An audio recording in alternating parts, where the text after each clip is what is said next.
Hey guys, Mr. Thibodeau here, just going over and getting ready to go over lesson 3 for Saxon Math Course 1.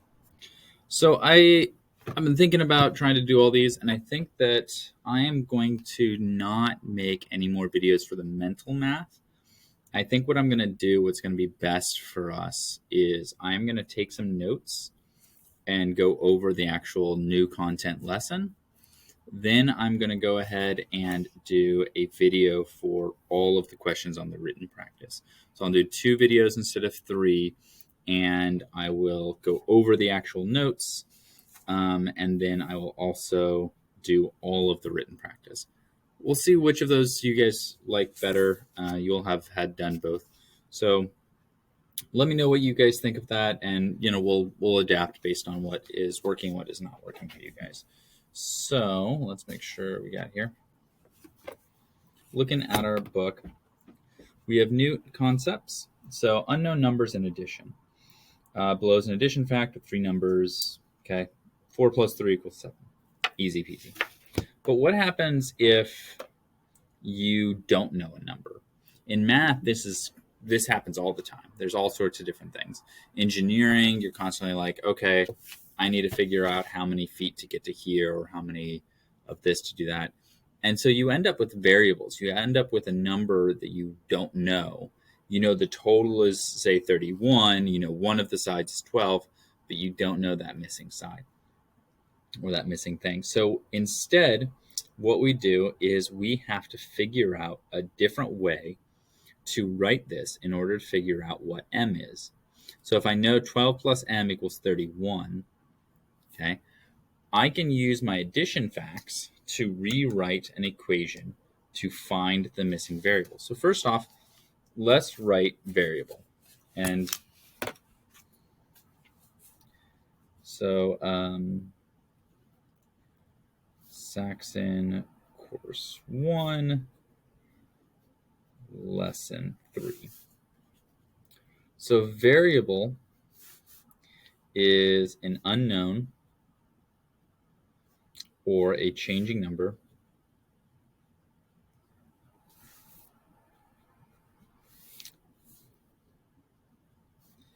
in math. We will write variables with a letter. Usually X, Y, Z, or A, B, and C. Those are the ones you'll see the most, but any letter.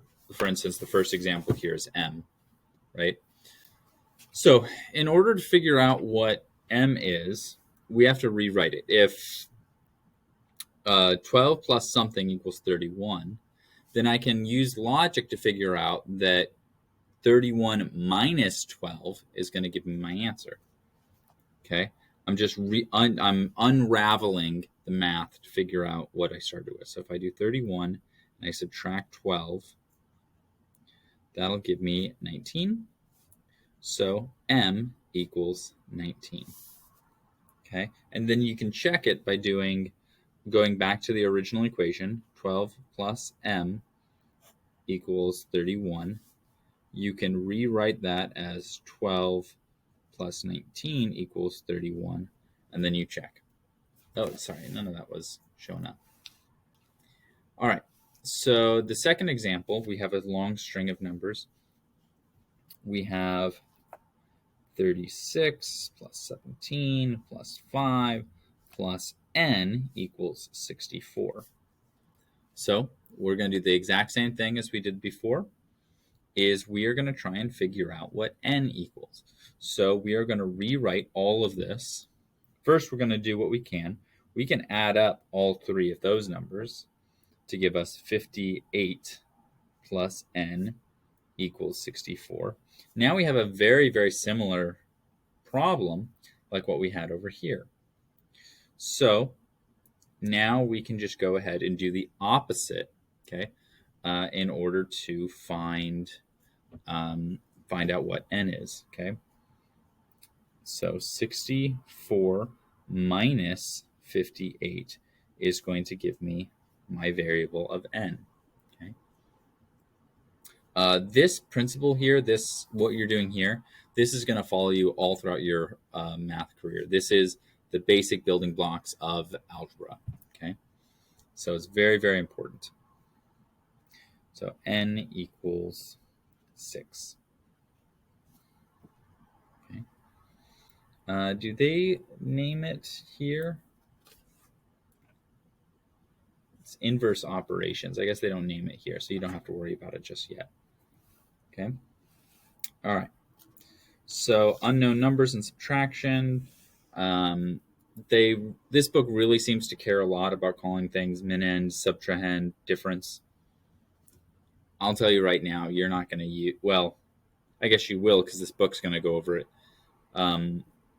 Most folks don't really spend much time on min-end and subtrahend.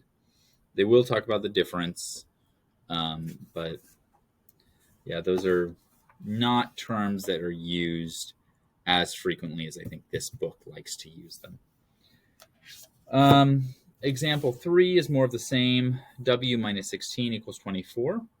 Okay, so we do the opposite. 24 plus 16 gives us W. And for example 4, 236 minus Y equals 152. So now we do the opposite, the inverse, and we do 236 plus 152 will give us Y. Okay, and that will